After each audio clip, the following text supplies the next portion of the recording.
Bonsoir, bienvenue. Nous allons bientôt commencer cette rencontre. Alors à la programmation culturelle, nous réfléchissons régulièrement à vous proposer des sujets environnementaux qui nous préoccupent toujours. Et là, pour la fête de la science que nous célébrons actuellement, qui a lieu jusqu'au 17 octobre, et dont le thème cette année et l'édition 2022 est axé sur le changement climatique, nous avions envie de vous parler ce soir d'agroécologie et de s'appuyer sur l'exemple du château Cheval Blanc qui s'est lancé dans l'agroécologie depuis plus de 10 ans. Et donc de vous proposer de réunir ce soir un plateau d'invités, d'experts scientifiques sur le sujet, donc qui ont contribué à mener ce travail à Cheval Blanc. Voilà, donc ces experts que nous avons la chance d'accueillir ce soir ont également signé un manifeste qui s'appelle Manifeste Château Cheval Blanc, que vous avez vu à l'entrée et que vous pourrez retrouver à la sortie et qui pourra vous être dédicacé par nos invités, donc grâce au partenariat avec la librairie Mola. Cette rencontre est animée par Rodolphe Martinez, qui est présentateur de l'émission Vinocité sur France Bleu Gironde, qui est enregistrée à la Cité du Vin et qui est diffusée tous les samedis matins sur les ondes de France Bleu Gironde, qui est un des fidèles partenaires de la Cité du Vin, que nous remercions pour animer cette table ronde. Et avant de laisser la parole à Rodolphe, je vous précise que donc à l'issue de la rencontre, vous pourrez poser des questions. Donc vous qui êtes dans la salle, mais aussi les personnes qui sont en ligne depuis chez eux et qui nous suivent depuis chez eux, vous aurez aussi la possibilité de poser des questions. N'hésitez pas, c'est dans la partie Q&R de votre application Zoom. Les questions seront relayées à notre animateur, donc pourront être posées aux invités. Et enfin, je remercie la Fête de la Science d'avoir labellisé cette soirée. Je remercie également notre mécène Distillerie Douance qui nous soutient et nous accompagne sur tous les projets de la Cité du Vin qui sont en lien avec le développement durable et sans qui ces rencontres ne pourraient avoir lieu. Bonne soirée. Merci beaucoup Mélanie Paris. Bonsoir, soyez les bienvenus ici dans cet amphithéâtre, mais aussi vous qui nous rejoignez sur Zoom. Alors on attendait ce rendez-vous avec beaucoup d'impatience, un rendez-vous du savoir, on l'attendait avec une curiosité gourmande, un rendez-vous dans le cadre, comme l'a dit Mélanie Paris, de la Fête de la Science. On est nombreux à avoir entendu parler d'agroécologie, d'agroforesterie, mais sommes-nous sûrs d'avoir saisi le formidable défi que ces pratiques représentent? C'est le vivant au service du vivant. Alors durant une dizaine d'années, le prestigieux château Cheval Blanc, une propriété qui est une mosaïque de terroirs, comme l'explique Pierre Lurton, ce domaine expérimente donc depuis une dizaine d'années cette agroécologie, une expérimentation enthousiaste et humble qui est le fruit des convictions de Pierre-Olivier Clouet, qui s'est entouré des hommes qui sont là, dans cette salle, et qui représentent à eux seuls un savoir qui est absolument vertigineux, et on a la chance de pouvoir le partager ce soir. Donc ils ont voulu partager leur expérience, leurs convictions, leur savoir à travers ce manifeste, le manifeste Château Cheval Blanc. Et ils vont nous aider à comprendre l'agroforesterie, les couverts végétaux, la polyculture et l'espoir que représente la combinaison de ces pratiques. Alors, Pierre-Olivier Clouet, directeur technique du Château Cheval Blanc, merci beaucoup parce que c'est un peu grâce à vous qu'on est là, tous réunis ce soir. Vous êtes devenu directeur technique du Château Cheval Blanc en 2008. Vous dirigez la viticulture, l'œnologie et aussi la communication de la propriété. Vous supervisez avec l'ensemble des équipes 3 domaines, Château Cheval Blanc, le Petit Cheval Blanc et Château Quinault l'Enclos. On aura l'occasion d'y revenir. Et vous participez aux côtés de Pierre Lurton à l'élaboration du Cheval des Andes. C'est un grand cru qui est au cœur de Terrazas del Andes en Argentine. Alain Canet, levez la main Alain Canet, c'est lui, ingénieur agronome, un spécialiste de l'agroforesterie, responsable expertise et formation de Arbres et Paysages 32. Vous êtes le président de Carbone Fertile, c'est un centre national d'agroécologie, membre fondateur des réseaux français et européens d'agroforesterie, formateur chez Vers de Terre Production, éditeur chez Actes Sud. Et depuis plus de 30 ans, vous êtes défenseur, promoteur et ambassadeur de l'agroforesterie.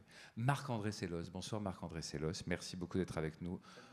Éminent biologiste, toujours en cravate, toujours en costume, professeur au Muséum d'histoire naturelle et spécialiste de la vie microbienne, professeur aux universités de Gdansk en Pologne, de Kunming en Chine.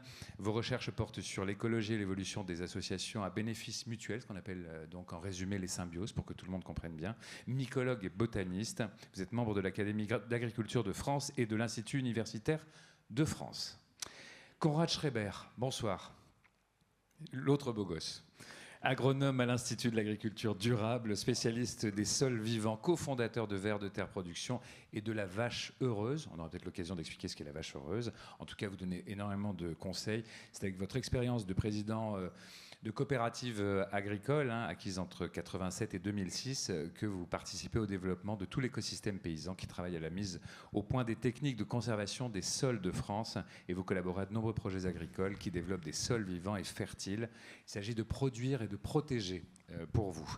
Voilà. Alors je voudrais qu'on commence avec peut-être l'histoire de Cheval Blanc et une contextualisation de Cheval Blanc. On a tous entendu parler bien évidemment de ce vin prestigieux, de ce domaine prestigieux, mais peut-être qu'on pourra en savoir plus grâce à vous qui le connaissez très bien, Pierre-Olivier. Bien sûr, bien sûr, bien sûr. Bonsoir à tous. Tout d'abord, je suis très content de prendre la parole en premier parce qu'on a des orateurs brillants qui vont suivre derrière, donc c'est plus facile pour moi de me glisser juste devant.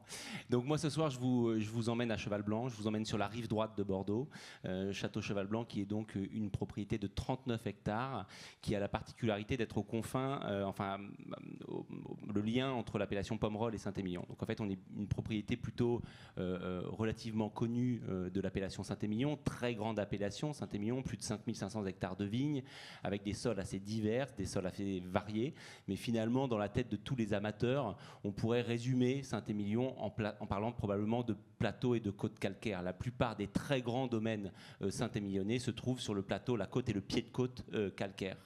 Donc c'est une des raisons pour lesquelles Cheval Blanc est un peu différent. Cheval Blanc n'est pas sur le fameux plateau calcaire. On est à 3 km finalement, à vol d'oiseau, du village de Saint-Émilion. On est à la jonction entre Pomerol et Saint-Émilion. Et donc on partage finalement des terroirs qui sont presque plus pomerolais que saint-émilionnais. On trouve notamment sur le domaine de 39 hectares de Cheval Blanc 3 grands types de sols. Des sols à dominante argileuse, des sols à dominante sableuse et des sols à dominante graveleuse, et évidemment tous les joyeux mélanges possibles et imaginables entre ces 3 types de sols, ce qui donne finalement naissance à une dizaine d'unités pédologiques différentes. Donc une très grande finalement diversité géologique et parcellaire au château Cheval Blanc. La deuxième particularité de Cheval Blanc, c'est que bien qu'on est en rive droite et donc dans le monde du merlot, dans le royaume du merlot, Cheval Blanc a un encépagement relativement singulier puisqu'on cultive quasiment 60% de Cabernet Franc. Et donc c'est une des signatures très très fortes de Château Cheval Blanc. Alors, si on regarde rapidement la gestion technique du domaine, alors c'est toujours compliqué de parler de Cheval Blanc dans un amphithéâtre. D'habitude, on a le décor autour de nous, on a notre chai, on a nos vignes, on a le domaine autour de nous. Mais on a quelques photos qui vont défiler. Voilà, vous allez pouvoir voir le domaine. Super. Et donc, le domaine de Cheval Blanc est un grand domaine, un domaine de 39 hectares, donc assez large. Je rappelle que l'unité moyenne, donc la taille moyenne d'un vignoble saint-émilionnais, c'est 6 hectares et demi. Donc la propriété de Cheval Blanc est une grande propriété de 39 hectares, abritant 53 parcelles que nous considérons comme 53 vignobles indépendants et autonomes qu'on va gérer parcelle par parcelle.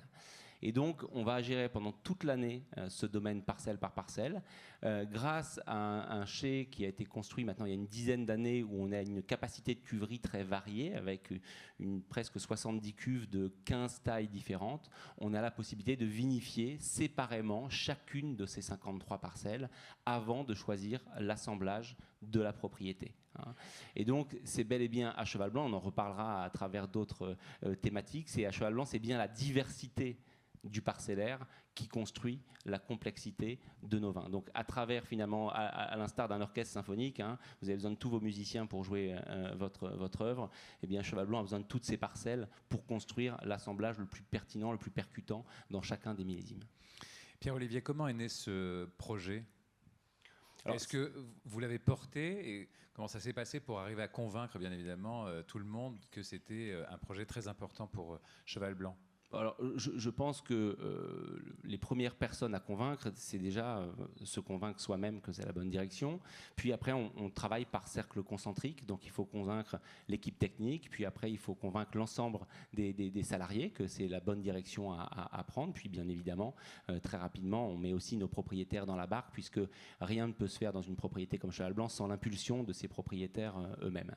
Alors, c'est toujours une question compliquée de savoir comment ça commence, parce qu'en fait, vous imaginez bien que on ne s'est pas réveillé un matin en se disant tiens, on planterait bien des arbres, on mettrait bien des couverts dans les vignes. Mais vous aviez fait un constat peut-être ? Mais oui, je pense que comme tous les paysans, comme tous les viticulteurs, comme tous les gens qui sont quotidiennement dans leurs parcelles, on voit bien depuis un certain nombre d'années que les choses changent, que les choses bougent, que les épisodes climatiques qui deviennent de plus en plus difficiles, le nombre d'étés secs, d'étés chauds s'accélère. On voit bien que on est désarmé également face aux maladies. On voit bien que les maladies qui touchent l'agriculture et le vignoble, chaque année sont un peu plus virulentes, un peu plus violentes, attaquent plus fort, tapent plus de rendement. Et donc, tous les agriculteurs, tous les vignerons, ils se posent les mêmes questions. Moi, je connais pas un mec aujourd'hui qui est dans les vignes en se disant tiens, c'est pas un problème la planète, tiens, c'est pas un problème les maladies, tiens, c'est pas un problème les sujets climatiques. Donc, et les jeunes générations qui arrivent, en plus. Alors, les jeunes générations, c'est encore un autre univers. C'est une lame de fond qui est en train d'arriver et c'est la génération à venir qui va faire basculer le modèle. Parce que le modèle, on en reparlera, je pense, toute la soirée. Le modèle, il a besoin de basculer, c'est une certitude. Nous, on est aux prémices, on est en train d'allumer des petites étincelles un petit peu partout, mais en fait, il y a besoin que le modèle bascule. Et donc, nous, on a fait le même constat que tout le monde. On a vu qu'il fallait faire bouger les lignes.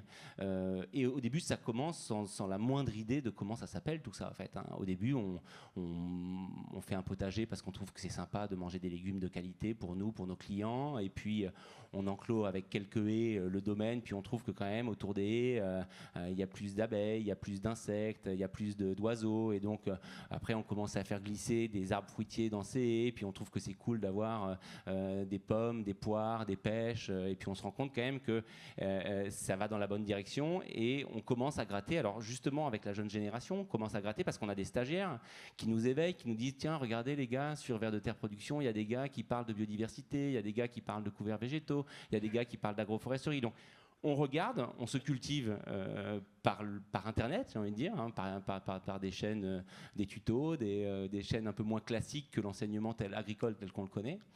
Et puis petit à petit, on commence à construire un projet. Et puis on a un moment, un jour, le déclic et le courage, entre guillemets, d'arrêter de tourner autour du pot et de rentrer dans la parcelle. Et donc vous les connaissiez avant, nos éminents spécialistes ? Non. Alors avant, je les connaissais pas. Comme beaucoup je suis plus jeune moi, mais comme beaucoup de jeunes agronomes, j'ai bouffé quelques heures de Vers de Terre Production à écouter ces messieurs. Oui, il y a des ressources sur Internet qui sont absolument formidables. Là, vous allez vous régaler. Et pour le coup, j'ai utilisé un levier intéressant qui est la notoriété et l'image de Cheval Blanc pour les contacter et leur dire on aimerait bien vous rencontrer. Et donc, chacun d'eux, à des moments différents, pour différentes raisons, ont croisé l'équipe technique de la propriété et on a pu discuter avec eux du projet qu'on avait. Ils nous ont fait gagner énormément de temps parce qu'au début, comme tout le monde, on avait plein d'idées qui étaient irréalisables, on avait plein d'idéologies, on avait plein d'idées reçues, on allait sur les lieux communs, etc. Et donc, ils ont piqué un petit peu l'équipe, ils nous ont aidés à construire un projet. Donc, nous, par définition, on aime s'entourer d'experts, mais on confie jamais les clés du camion complètement à quelqu'un pour dérouler le projet tout seul à Cheval Blanc. Donc, on les a écoutés, on a posé nos questions, et puis petit à petit, on leur a demandé de nous aider à dessiner un projet cohérent, et pour nos sols, et pour nos vignes. Et puis, on s'est aussi pas mal rapproché de Marc-André, qui pourra en parler, parce qu'il nous a aidé à comprendre aussi, et il nous aide dans le futur à comprendre comment l'impact de nos pratiques est-elle mesurable et est-ce que réellement ça va aller dans le bon sens et quelles seront les corrections à apporter, parce qu'on est absolument convaincu que la voie qu'on prend est bonne, que la grande ligne, la grande direction qu'on prend est la bonne et on a de très fortes convictions là-dessus, mais on est aussi tout à fait convaincu qu'on va faire plein de petites erreurs et qu'il faudra savoir les ajuster et les corriger. Oui, c'est pour ça que je disais que vous le faites aussi avec beaucoup d'humilité. Oui, enfin de toute façon, je pense que l'agriculture, elle invite à l'humilité par définition. Je pense que voilà, les agriculteurs qui n'ont pas d'humilité en eux sont très vite rappelés à l'ordre. Alors, le manifeste existe sous 2 formes, hein, donc vous pourrez le trouver tout à l'heure si vous souhaitez l'acquérir. Alors, c'est passionnant. Il y a une version avec des photographiques et puis une version qui est illustré aussi par Fabrice Moreau, je signale quand même parce que les dessins sont formidables de Fabrice Moreau. Et puis le projet, eh bien, c'est celui-là, réconcilier nature et culture, protéger, cultiver et transmettre, soutenir la biodiversité, assurer la fertilité des sols, séquestrer le carbone. Et après, on entre dans les réalisations, le couvert végétal, l'agroforesterie, la polyculture et l'élevage, la politique phytosanitaire et les outils de suivi. Et bien évidemment, la question de la transmission qu'on abordera peut-être en fin de rendez-vous. Justement, réconcilier nature et culture. Qui veut prendre la parole à ce sujet? Marc-André Sellos.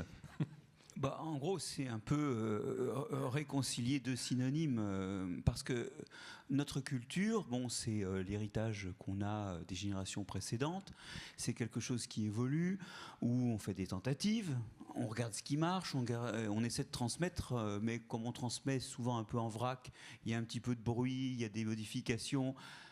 Ça, c'est exactement la définition de l'information génétique. En fait, l'information génétique, ça marche pareil. Il y a des mutations, il y en a qui marchent, d'autres qui ne marchent pas, on regarde ce qui marche. Il y a aussi des choses qui sont perdues un peu par hasard, puis à la fin, ça marche un peu mieux, mais ça génère d'autres problèmes.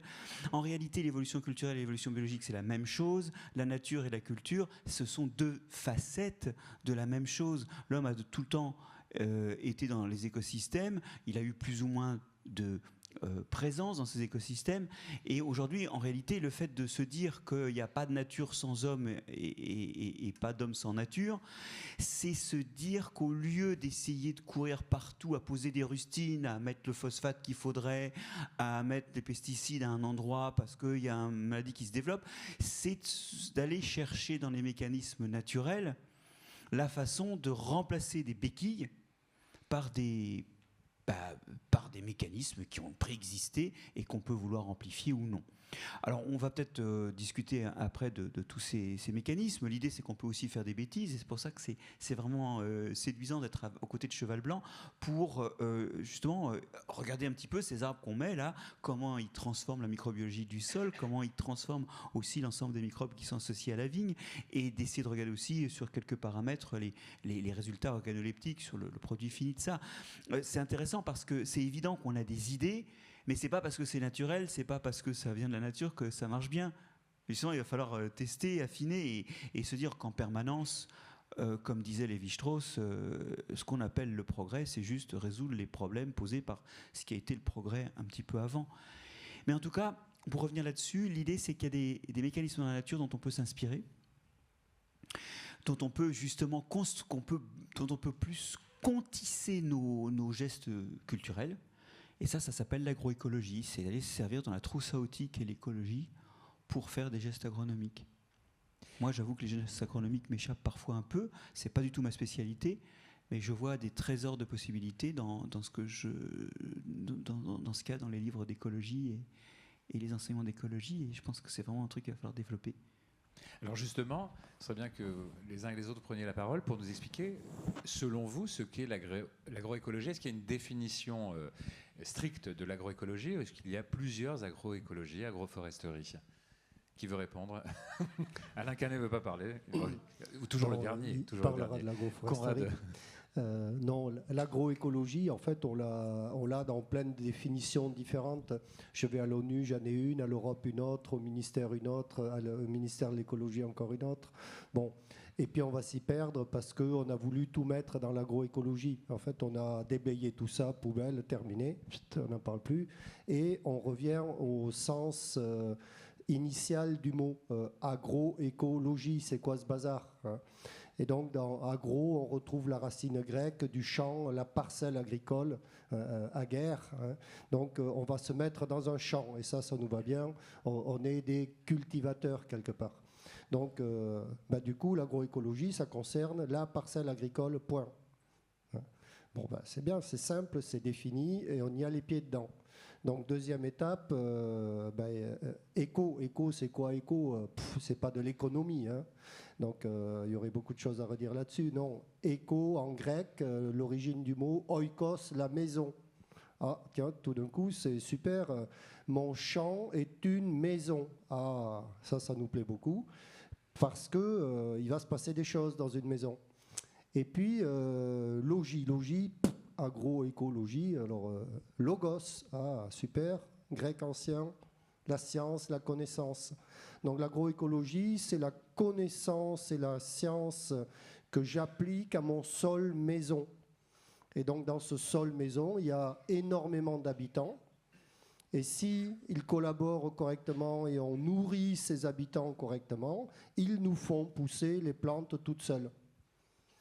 Alors c'est tellement vrai que je regarde la forêt, elle pousse toute seule, je regarde mes prairies, elles poussent toutes seules, je regarde n'importe quel écosystème, ça pousse tout seul. Alors j'y mange pas. Hein. C'est là qu'on a besoin du côté culture ou agriculture, parce que je veux quand même manger.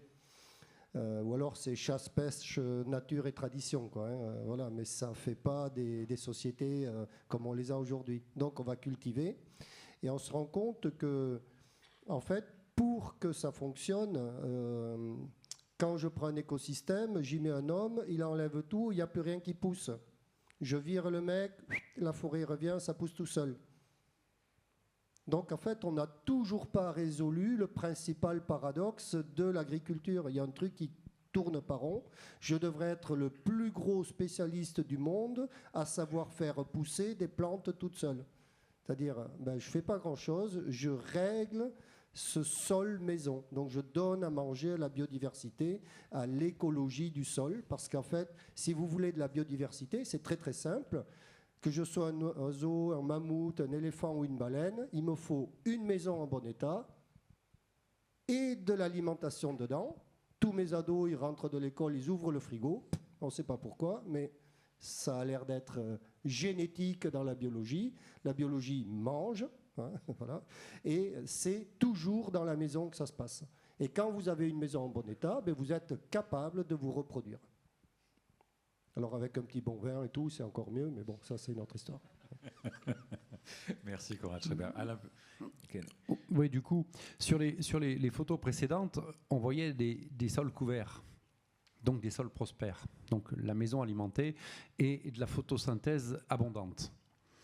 Et dans cette agroécologie, on va conjuguer trois mots qui nous tiennent à cœur. Le premier, c'est la cohérence, savoir ce qu'on fait. Le second, c'est la fertilité. La fertilité échappe à tous les labels, à toutes les démarches et à toutes les chartes. Ce qui est un petit peu dommage de notre point de vue. Et un troisième qui est l'autonomie. L'autonomie, c'est-à-dire cultiver, comme dirait Hervé Covès, n'est-ce pas, l'art d'apprivoiser le soleil et de cultiver la pluie. Ça veut dire que vous aviez sur des images, et vous les avez à nouveau, chaque mètre carré de sol qui prend une ration de carbone frais chaque jour. Et ça, c'est l'écosystème forestier. Dans la forêt, j'ai des brindilles, j'ai des branches, j'ai des feuilles, j'ai des mousses, j'ai des lichens qui tombent chaque jour et qui alimentent cette boîte de l'auto-fertilité ou de la fertilité in situ. Donc c'est bien une politique du mètre carré. Et ce qu'on veut vous dire, et que vous savez probablement déjà, c'est que dans ces pratiques agroécologiques, donc en résumé de résumé, des couverts végétaux, des arbres, un peu de génétique, et tout va bien. Donc toute filière, toute échelle, toute latitude, toute longitude, avec les pièces du puzzle. Il n'y a pas de recette, évidemment. La recette, c'est le truc dans lequel on se prend les pieds et avec lequel on se casse vraiment la gueule. Ce qu'on veut dire aussi, et ce qu'on veut mettre en évidence, et mettre dans le débat, fondamentalement, c'est que dans ces photos, dans ces parcelles, dans ces vignes, dans ces vignobles, dans ces agricultures et chez ces agriculteurs, puisqu'aujourd'hui on en fédère 25 000, donc ça commence à faire beaucoup. Il y a une unité autour de la fertilité, il y a une unité autour de la biodiversité, du sol, de l'eau, du climat, du paysage et de la productivité. C'est-à-dire qu'il y a une vision globale, une vision holistique, comme on l'a dit en buvant un coup en préparant cette émission. Il y a une vision holistique et totalement globale. C'est-à-dire qu'on ne protège pas la biodiversité. D'ailleurs, ça ne se protège pas, la biodiversité. On ne protège pas l'eau, ça ne se protège pas. Il suffit de regarder la couleur de la Garonne au moindre orage. On ne protège pas le climat, on crée des microclimats, etc. Donc c'est de se dire, on a un élément de l'énergie solaire en masse qu'il ne faut pas se faire passer par une plante, restituer au sol. Et surtout, ce que je veux dire, c'est qu'on n'est pas, je crois, en tout cas des écolos de la première heure, ni de la seconde, ni de la troisième. On n'est pas des protecteurs de quoi que ce soit. On ne sait pas ce que c'est que protéger la nature, d'ailleurs. Enfin, moi, je ne sais pas ce que c'est. Mais on fait avec, dans cette vision de la culture, de cette culture, de ces agricultures, c'est faire avec et faire en sorte que la biodiversité, que l'environnement ne soit pas un problème, mais une solution. L'environnement, ce n'est pas un problème en agriculture, qui plus est en viticulture. La biodiversité, il faudrait que tu en mettes un petit peu par ici, tiens, voilà de la biodiversité. Non, c'est l'outil de protection, c'est l'outil de production, c'est l'outil de régulation et de prévention. Et c'est ça, l'agroécologie, ça veut dire aussi qu'elle fait, je crois, elle fait converger tous les agriculteurs et toutes les agricultures. Et ça me paraît être important d'avoir un socle, une fondation qui est le sol. On va y revenir sur la question du sol. C'est sûr, ou parce des que sols, sinon on va t'en mettre une couche. Ou des non, sols. Pas. Sinon, je vais être privé de tout après. Pierre-Olivier. Ouais, juste 2 mots. Moi, de façon très basique, l'agroécologie, je la vois comme tout simplement l'agriculture au service de l'écologie. Et je pense que c'est un truc qu'il ne faut pas oublier, parce qu'on vit quand même dans un monde un peu bizarre qui, depuis quelques années, accuse de façon permanente les agriculteurs de mal entretenir leurs terres, de polluer la terre, de tuer la biodiversité, ils sont responsables de l'effondrement, etc. Genre, les paysans, ils sont malmenés depuis un certain nombre de temps. Alors, je ne parle pas pour Cheval Blanc, hein, tout le monde nous applaudit et tout va très bien là-dessus, mais nous, on se sent aussi le porte-parole de l'agriculture au sens large, et l'agriculteur, demain, c'est lui qui va nous sauver, en fait. Alors, je suis tout à fait d'accord sur l'idée de détruire ou produire, et c'est ce qu'il arrive, en fait, avec l'agriculture. Quand on a décidé d'avoir des bonnes pratiques, on est vertueux pour toute la planète. Quand on a décidé d'avoir des mauvaises pratiques, on détruit énormément d'écosystèmes. Donc l'agriculteur, il n'a pas la possibilité de se mettre au milieu et de ne plus bouger. Soit il détruit, soit il produit, soit il est vertueux, ou soit au contraire, il amène l'effondrement.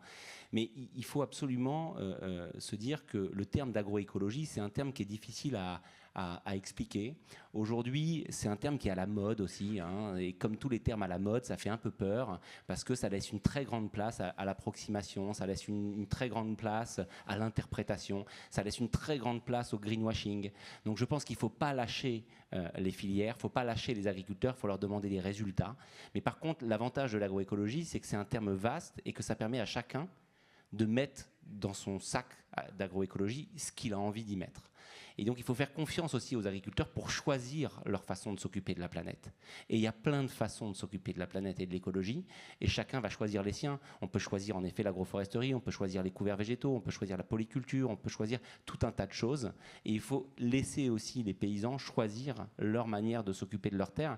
Et je suis tout à fait d'accord avec Alain, je pense que malheureusement aujourd'hui, les labels et les certifications, elles ne permettent pas de réellement donner une notion de résultat. Et puis pour nous, le grand public, c'est une forêt absolument incompréhensible, tous ces labels. C'est très difficile de s'y retrouver. D'autant plus qu'il y en a 64 au moins, et puis que c'est le gros bazar, oui. Oui. Mais c'est aussi pour ça qu'il faut miser énormément sur l'enseignement et la pédagogie. Il faut réapprendre ce que c'est qu'un sol, il faut réapprendre ce que c'est qu'une plante, il faut réapprendre ce que c'est que l'agriculture, et il faut miser, parce que demain, dans un monde qu'on veut tous bas carbone, il va falloir que beaucoup de gens retravaillent dans l'agriculture. Donc il va falloir fédérer les jeunes générations pour qu'elles comprennent que l'agriculture c'est chouette, qu'être vigneron c'est cool, qu'être maraîcher c'est bien, qu'on peut gagner sa vie, qu'on peut faire des belles choses, qu'on peut vivre dans un cadre de vie merveilleux. Et donc il va falloir remotiver les générations futures à venir faire de l'agriculture. Ça, c'est une certitude. Oui, et ne pas le présenter comme une punition, comme ça a été présenté durant de nombreuses années, ce qui fait le manque d'attractivité, en particulier de la viticulture. Alain Canet. Oui, j'ai un truc hyper important à dire. Non, mais, toujours. Non, mais je déconne pas. Je viens de me rendre compte, là, je viens d'avoir une révélation. Je viens de me rendre compte qu'à côté de moi, j'avais le futur ministre de l'Enseignement et le futur ministre de l'Agriculture. Ça s'applaudit bien fort parce que ça, c'est souhaitable, à mon avis. Là, Non, je crois que tu il a un sous-secrétariat d'État, mais on ne sait pas quoi. Je crois que tu nous veux du mal, là. En fait, lui, il alimentera la cave du ministère. Pierre-Olivier. Vous voulez ajouter, Conrad ? Et après, on donnera la parole à Marc-André. Un petit peu perturbé, mais bon, globalement, ce qu'on pourrait penser de ça, quand on s'intéresse à cette agroécologie, on a fini par donner des espèces de maximes intangibles. Quand mon sol mange du carbone, il produit de l'azote. Voilà. Et donc ça, c'est à l'œuvre partout, dans tous les écosystèmes de la nature. Et chez un paysan, l'azote, c'est toujours un facteur limitant. On ne comprend pas toujours. Hein. Et donc, pour avoir participé énormément à l'émergence du travail AMAP, maraîchage sur sol vivant, on l'a fait comme ça. Aujourd'hui, on met des paillages et ça pousse tout seul. Hein. Donc, c'est bien la biologie du sol qui, dans sa maison, dégrade tout ça et nous le remet en circuit sous forme de nutriments, y compris azotés. Et la totalité de l'azote de l'agriculture ou de la nature toutes les protéines de la terre proviennent de l'air. Hein. Donc 78% d'azote dans l'air. On a une ressource illimitée qui se capte grâce à la paille dont vous nourrissez la terre qui devient fertile. Hein. C'est complètement des trucs de malade. Hein. Et c'est d'une simplicité phénoménale. Et c'est là qu'on a commencé à comprendre que dès que vous détruisez cette maison avec un outil, vous faites le plus grand tort inimaginable. Oui, c'est imaginable à la planète. Globalement, quand vous détruisez les habitats, vous détruisez la biodiversité. Et en plus, on enlève la nourriture parce que c'est des sols nus. Et Alain, il a un bon slogan, sol nu, sol... Foutu. Je crois que tout le monde le sait. Enfin, on peut réviser. Mais ils en ont plein comme ça, voilà, parce que c'est un sketch. Un sketch savant, mais un sketch tout de même. Avant de venir ici, ça fait 20 ans qu'on s'entraîne quand même. Ouais, ce soir, je sais. Il y aura une remise de prix très bientôt. Ce soir, c'est la première fois qu'on est payé, mais jusque-là, on s'est quand même entraîné pendant 20 ans. Donc, oui. Non. Ah oui, je ne savais pas, moi. On n'a pas dit qu'on était payé. Regarde, toi, on avait dit de ne pas en parler, toi. voilà. Toi, Forcément. Il adore miner le terrain, vous avez remarqué, c'est un spécialiste des sols, mais il mine un peu le terrain de temps en temps. Marc-André Sellos. Oui, alors, tout à l'heure, quand on a voulu illustrer le point que la nature et la culture, finalement, c'était pas différent ou que c'était conciliable, j'ai insisté sur l'évolution et sur le fait que ça évoluait pareil. Et je pense que derrière l'agroécologie, il y a une dimension aussi évolutive qu'il faut voir. Il faut comprendre que les organismes qui vivent à un endroit, ils vivent là parce que leurs ancêtres ont survécu à tout ce qui arrivait à ces endroits-là. Et si on fait autre chose, il est possible qu'ils n'y survivent pas. Je vais maintenant incarner ça dans des choses que tu as commencé à le faire d'ailleurs, un peu plus précises. Vous avez remarqué que l'intérêt du labour ou du travail du sol, c'est que ça désherbe. Ça veut dire qu'un organisme dont seulement un tiers de la masse est dans le sol, il ne survit pas au travail du sol. Que pensez-vous qu'il arrive à un organisme qui vit complètement dans le sol? Je vais vous dire, les champignons sont faits de filaments microscopiques qui sont déchirés. Les animaux, ils se mettent à sécher à l'air libre. De toute façon, ils sont boulotés par des oiseaux qui se précipitent dessus. En réalité, ce que nous raconte le fait que le labour et le travail du sol désherbent, ça nous raconte son extrême toxicité car les organismes du sol ne sont pas habitués à des mouvements cisaillants. Vous pouvez ouvrir avec des grelinettes, faire des trous, ça c'est bon, ça cicatrise, mais retourner, cisailler, c'est pas possible. Donc ça tue le sol et après effectivement vous rentrez dans la dynamique d'intrants, engrais, pesticides. Deuxième exemple. Le sol, il est toujours couvert, même si la végétation est maigrelette en hiver, il est toujours couvert. Dans le sol, il y a des organismes qui aident les plantes. Moi, je travaille sur les champignons mycorhiziens, c'est des champignons du sol qui font les commissions pour les... Non, les courses. Il est moderne, lui. Quand t'es né avant 69, t'as rien compris, de toute façon. Donc, ils vont chercher de l'eau et des sels minéraux en échange de sucre que leur donne la racine. Et d'ailleurs, comme la racine, c'est leur garde-manger, ils ont développé au cours de leur évolution tout un tas de mécanismes qui protègent la racine des maladies. Pas de façon certaine, mais qui diminue le risque de tomber malade. Et ces organismes-là, ils sont nourris par les racines, c'est pour ça qu'ils les protègent et c'est pour ça qu'ils les nourrissent. C'est une charité bien ordonnée là, qui commence par eux-mêmes en quelque sorte. Si jamais vous avez une période où il n'y a rien qui pousse sur le sol, soit que vous ayez labouré, soit que vous n'ayez pas ressemé après la récolte, eh bien dans cette période-là, ils disparaissent. Et quand vous installez le semis suivant, ou quand la vigne reprend dans ce qui a été un désert de vie pendant la saison hivernale, il y a moins d'auxiliaires à trouver dans le sol. Et il y a des petites logiques comme ça qui nous rappellent un truc, c'est qu'on n'a pas le droit de faire au sol ou à une plante ce que ses ancêtres n'ont pas vécu, parce que le risque, c'est que ça déraille à ce moment-là et que ça demande encore plus de gestes compensatoires. Un mot à propos du labour, on évacuera la question après, mais c'est vrai que nous tous, je suis sûr que si je pose la question ici, on a tous cette impression que le labour c'est formidable, que ça aère la terre, d'ailleurs véhiculé par la littérature et par la peinture aussi, hein, toutes ces images que nous avons en tête du labeur et du labour de l'agriculteur qu'évoquait Pierre-Olivier. Et donc ça, finalement, c'est un contresens. Voilà, mais ça veut pas. Oui, dans l'évolution culturelle, il y a des traits mal adaptés qui apparaissent, ou des sous-produits mal adaptés de certains traits utiles à court terme qui apparaissent. De la même façon, hein, nous, on a dans la bouche des enzymes qui nous aident à digérer l'amidon. Parce qu'on mange beaucoup d'amidon, elles sont surexprimées chez les occidentaux, les asiatiques qui consomment des céréales, sauf qu'elles font du sucre dans la bouche, donc c'est de là que viennent les caries. Avant, les gens n'avaient pas de caries. Hein. Donc, dans l'évolution biologique comme dans l'évolution culturelle, il y a des traits qui sont mal adaptés qui apparaissent. Et il faut les traquer. Et quelque part, il faut se rappeler qu'il y a des civilisations entières, comme les civilisations précolombiennes, qui n'ont jamais labouré. Ils n'avaient pas d'animaux de trait. Bon, ils avaient de la main-d'œuvre pour défricher, donc ils avaient ou désherber. Mais ils avaient aussi des façons de cultiver qui couvraient le sol. Et ils avaient souvent un couvre-sol, genre des courges qui couraient à même le sol. Et donc, il y a d'autres façons de faire. Et c'est vraiment une vision de la culture européenne que de penser que le labour au travail du sol est le premier geste agricole. C'est pas vrai universellement. Et à long terme, c'est dangereux. Conrad, et ensuite Alain. Je vais un petit peu avoir un trait d'humour. On a tous appris à l'école. Alors, je ne sais pas si ça s'apprend encore aujourd'hui, mais labourage et pâturage sont les deux mamelles de la France. Sauf que la France a une mamite. Hein, il y a un truc qui ne marche pas bien. On pense que c'est tous le pâturage. Non, le pâturage, c'est plutôt bien fait. C'est le labourage qui a commencé à dérailler sérieusement. Et quand on regarde l'histoire du Moyen-Orient, dont nous sommes les héritiers dans notre culture, ben en fait, partout on a gratté la terre avec une binette, une arère, etc., et où on a coupé les arbres, curieusement, eh bien, il s'est installé le désert, tout simplement. Et quand on a détruit la biologie du sol, c'est-à-dire enlevé la nourriture et détruit les habitats, eh bien, même les bactéries dans ces endroits-là ont du mal à survivre quelque part. Et donc, on voit bien qu'avec le soleil et le réchauffement climatique, ce mouvement va s'accélérer.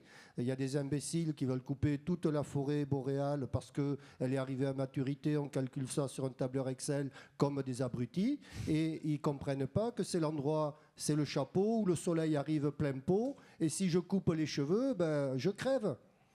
Parce que c'est ce qui va se passer s'ils y touchent à cette forêt boréale. Marc-André regarde avec délectation la tête moi, de je sais Conrad. ce que c'est de ne pas avoir de couverture sur, sur la cabessa.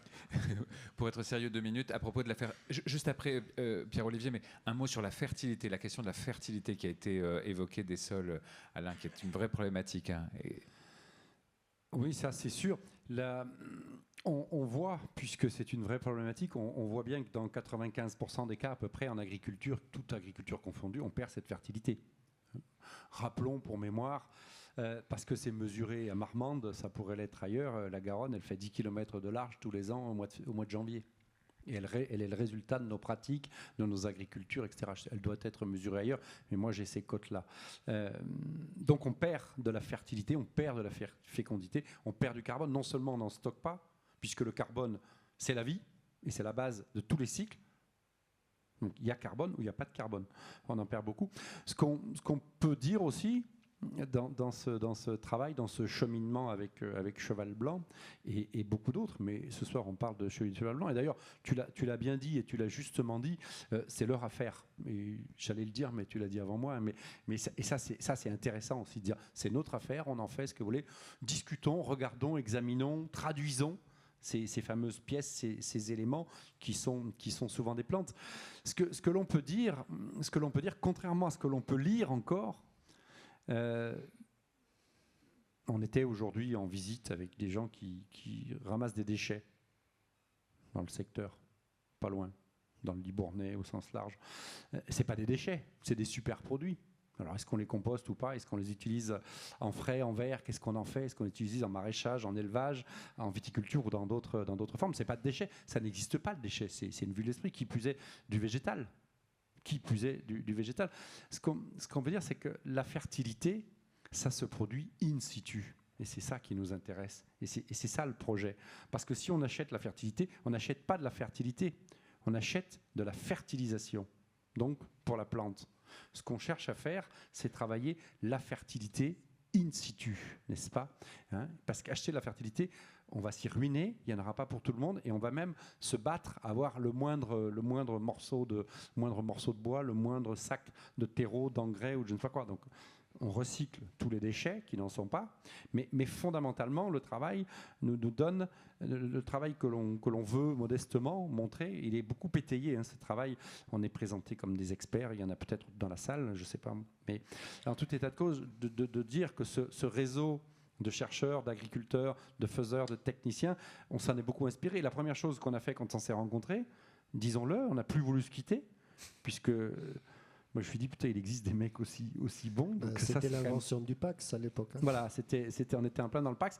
On ne s'est pas quitté parce que moi, je me suis dit, avec nos arbres, on fait du boulot, mais ça ne suffit pas parce que planter dans des arbres, dans des sols flingués qui vont le rester, et les couverts végétaux, peut-être ça ne suffit pas. Donc, ce qu'on cherche, et ce que vous voyez dans ces images-là, c'est vraiment un plaidoyer pour la fertilité des sols produite avec ce rayonnement solaire qui est un problème quand il ne passe pas par une plante et une solution quand il est traduit par de la photosynthèse. On n'achète pas la fertilité, on la produit. Pierre-Olivier ? Ouais, juste deux mots, là tu disais tout à l'heure, en effet, le labour, ça a toujours été considéré comme un geste agricole vertueux. Oui, moi j'adhère à fond. Moi je suis rentré à cheval blanc, on rentrait avec la charrue dans les vignes avec un plaisir non dissimulé parce qu'on avait l'impression qu'on allait faire du bien à notre terre, on allait la décompacter, on allait l'aérer. Enfin, je veux dire, n'importe quel gars qui a un potager aujourd'hui, il y a encore 8 personnes sur 10 qui pensent qu'en mettant des coups de bêche et en retournant la terre, il fait du bien à sa terre en fait. Donc je pense que maintenant, aujourd'hui, grâce à ce que vous entendez, on sait que ça ne fait pas du bien parce qu'en fait, on sait qu'on passe le peuple souterrain à la moulinette à chaque fois qu'on travaille le sol et qu'on va pouvoir absolument rien tirer en termes de fertilité si on a un sol qui est mort. On a appelé ça des turbomixeurs. Ouais. Voilà. Oui. Donc aujourd'hui, on sait en fait, que c'est pas bon pour le sol d'être retourné. Hein. Alors ça s'appelle la permaculture, ça s'appelle l'agriculture de régénération, ça s'appelle les couverts végétaux. Voilà. Après, il y a plein de techniques, hein, les semis sous couvert. Enfin voilà. Aujourd'hui, je pense que l'agriculture, elle est en train de se réinventer. Elle est en train de se réinventer très vite avec des petits groupes d'agriculteurs qui réfléchissent, qui travaillent, qui mettent en place des machines. Et en fait, je pense que c'est très important de prendre la parole. Cheval Blanc habituellement communique pas beaucoup. On n'est pas une maison qui parlons beaucoup. Alors oui, on parle de nos vins, on communique sur nos assemblages, sur nos millésimes, mais on n'a pas trop vocation à sortir du bois pour prendre la parole sur des sujets généraux. On a fait une entorse avec l'agroécologie, on a écrit un petit manifeste, on vient de temps en temps faire des interventions parce qu'on pense que c'est important, on a un porte-voix et que c'est important de pouvoir dire... Il faut changer nos pratiques. Et on n'a pas de leçon à donner à personne. Hein. Je veux dire, on n'est pas meilleur que les autres, absolument pas. Hein. Mais humblement, on a la chance d'avoir un porte-étendard exceptionnel qui s'appelle Château Cheval Blanc. Et on pense qu'on a la possibilité d'avoir la parole un peu plus facilement que d'autres personnes. Et donc, on veut aussi utiliser ce porte-voix pour amener un peu de légitimité. Nous, on n'est pas des experts. Là, vous avez 3 experts exceptionnels des sols vivants et de la fertilité. Nous, on n'est pas des experts. Nous, on est des vignerons. On fait du vin. Mais par contre, on a un vrai porte-voix. Et la seule chose que les gens ne peuvent pas nous retirer, c'est qu'on a la légitimité et le sérieux. Donc les gens peuvent dire oh je suis pas du tout d'accord avec ce qu'ils font, Cheval Blanc c'est nul. Puis d'ailleurs j'aime pas leur vin, le Cabernet Franc c'est pas bon et puis c'est bien trop cher pour ce que c'est. Ils ont le droit de le penser. Par contre personne ne peut penser qu'on n'est pas sérieux et qu'on n'a pas étudié la question. Donc à partir de ce moment-là, ce que nous on veut amener au débat, c'est de dire on est parti sur les sols vivants, on croit à la fertilité produit in situ. On pense que l'agriculture demain elle a une responsabilité dans la production de biodiversité et la séquestration de carbone. Et donc, on veut mettre notre porte-voix à ce message. Ça, c'est un point qui est fondamental pour nous. Personne ne doute de la sincérité. En plus, ça nous permet de rencontrer Conrad, Alain et Marc-André ce soir et de permettre au public de les rencontrer. Il y a quand même, je ne pouvais pas le dire avant, mais je préfère te le dire, Pierrot, quand même un très gros oubli sur le manifeste. Il manque quand même l'essentiel. Et bon, il faudra le rajouter assez vite parce que la loi E20 nous l'impose. Hein, c'est boire un canon, c'est sauver un vigneron, mais boire 2 canons sur sol vivant, c'est sauver le vigneron, l'écosystème sol qui nous tient tant à cœur. Donc ça, il faudra quand même le rajouter, mais même s'il y aura une censure. Et les champignons, hein, bien évidemment, Marc-André. Non, mais je crois que sur les livres, c'est possible. C'est plus compliqué. Et peut-être juste un dernier point, en effet, sur les sols et le travail du sol. Je pense que l'enjeu, c'est de changer son regard, en fait. Et c'est ça qui est le plus difficile. Pourquoi il faut faire de la pédagogie? Parce qu'il faut juste changer son regard. Moi, je suis rentré à Cheval Blanc. Je me rappelle très bien les photos que vous voyez défiler derrière. J'aurais été incapable de faire ça il y a 15 ans parce que j'aurais sauté au bout de 6 mois. Nous, on allait travailler les sols parce que c'était sale. Le terme, c'était « il faut que ce soit propre ». Il faut sortir les charrues, il faut sortir les lames intercepts, il faut que ce soit clean. C'est pas possible. Vous pouvez pas arriver dans un grand domaine de Saint-Émilion et voir des herbes folles au milieu des vignes. C'était inconcevable. C'était de la non-culture. C'était mal s'occuper de sa terre, mal s'occuper de son sol. Aujourd'hui, c'est très différent parce que grâce à des gens comme ça, on sait que c'est pas bon. Et à partir du moment où vous avez une mauvaise pratique, mais que vous ne savez pas, vous n'êtes pas coupable. À partir du moment où vous avez une mauvaise pratique et que vous savez, c'est très différent. Je vais vous prendre un exemple très simple. Moi, je me rappelle, quand j'avais 10 ans, on descendait à la montagne avec 4 gamins dans la bagnole, sans ceinture de sécurité, avec mon père qui clopait 2 paquets de clopes, les fenêtres fermées. Je lui en veux pas. Il n'est pas coupable. Si moi, je fais ça avec mes gosses aujourd'hui, c'est pas la même chose. Je suis un criminel. Donc, il y a un enjeu aujourd'hui, c'est qu'aujourd'hui, on sait, et personne ne peut dire « je n'ai pas accès au savoir ». Donc maintenant, on sait que labourer, retourner un sol, c'est faire disparaître, comme le dit Alain, la fertilité dans nos rivières, et qu'aujourd'hui, l'agriculture au sens large, et c'est l'enjeu d'ailleurs plus politique de demain, qui va aider les agriculteurs à séquestrer du carbone? Qui va aider les agriculteurs à avoir de la fertilité dans leur sol? Qui va aider les agriculteurs à produire de la biodiversité? Qui va aider les agriculteurs à avoir de la ressource en eau? Voilà. Vous avez vu, il est très enthousiaste et très convaincu, très sincère dans tout ce qu'il dit. Oui, Marc-André. Oui, alors justement, moi j'aimerais vraiment insister là-dessus. Il y a 2 changements vraiment de point de vue qu'il faut, pour reprendre ton expression, avoir. Le premier, c'est de passer du court terme au long terme. Alors ça, c'est toujours difficile. C'est vrai qu'à court terme, quand on laboure, on désherbe, on aère le sol et on remonte la fertilité que l'eau a emmenée en profondeur et on la rend plus accessible aux racines. Bon. Ça marche. C'est-à-dire pour ça que nos anciens l'ont fait. À long terme, en revanche, on a dit que, d'une part, ça augmentait l'érosion par soi-même, parce que ça déstructure le sol, et aussi parce que le sol est nu après, première chose. Deuxième chose, et on va y revenir, je pense, comme ça aère transitoirement vraiment beaucoup, les quelques bactéries qui restent, parce qu'elles sont moins affectées par le labour, elles sont plus petites, elles sont dans les grumeaux, elles n'ont même pas vu ce qui s'est passé. Elles respirent plus, et les sols déstockent de la matière organique, ce qui pose plein de problèmes sur lesquels je pense qu'on aura l'occasion de revenir. D'ailleurs, racontez pour celles et ceux qui sont là, c'est-à-dire ce que contient le sol, parce que finalement, le sol, on en a une idée très vague, on ne sait pas ce que c'est, à quelle profondeur, et on ne connaît pas les milliards de bactéries, de microbes et de vie qu'héberge le sol. Oui, alors je vais y revenir, d'accord, mais donc ce qu'on voit, c'est qu'en fait, le problème, il est plutôt à long terme. Et donc, on a besoin d'une vision à long terme pour comprendre ce qui est en train de se passer. L'érosion aujourd'hui liée à l'agriculture, elle nous fait perdre en rendement, chaque année au niveau global, l'équivalent de la production de toutes les terres agricoles de l'Inde. Alors ça ne se voit pas parce qu'on a de plus en plus de zones agricoles, ça ne se voit pas parce qu'on a des performances qui augmentent à cause de la sélection variétale, parce qu'on met plus d'engrais, et donc on ne voit pas de baisse. Mais ce qui est vrai, c'est qu'aujourd'hui, à cause du labour, on perd déjà de la production. Donc il y a cette perspective de voir à long terme, et puis il faut aussi voir autrement dans l'espace. L'idée, c'est qu'effectivement, c'est les consommateurs qui justifient le geste agricole, puisqu'ils achètent le produit. Et donc aujourd'hui, j'espère qu'ici, il n'y a pas que des agriculteurs, parce que c'est les consommateurs qui peuvent sauver le dispositif, notamment en étant capables de faire le calcul suivant. Évidemment, le produit bio, il est plus cher, mais mes impôts payent des soins de cancer ou de maladies, notamment les agriculteurs, mais pas que, qui sont liés aux pesticides. Donc, le prix de la carotte, il est fallacieux, parce que le vrai prix de la carotte, c'est une fois payés les impôts qui remédient environnementalement ou en santé au problème. Donc, il y a vraiment besoin d'une vision systémique. Cette vision systémique, elle doit être, dans celui qui manipule la carte bleue, elle doit être pour tout le monde. Et c'est pour ça qu'on ne peut pas reprocher aux agriculteurs de faire ce que les gens achètent. on peut reprocher aux gens d'acheter n'importe quoi. Alors, on peut, parce que c'est vrai que des fois, quand vous rentrez du travail vers 18h53, vous n'avez pas trop le temps de regarder ce qu'il y a sur l'étiquette.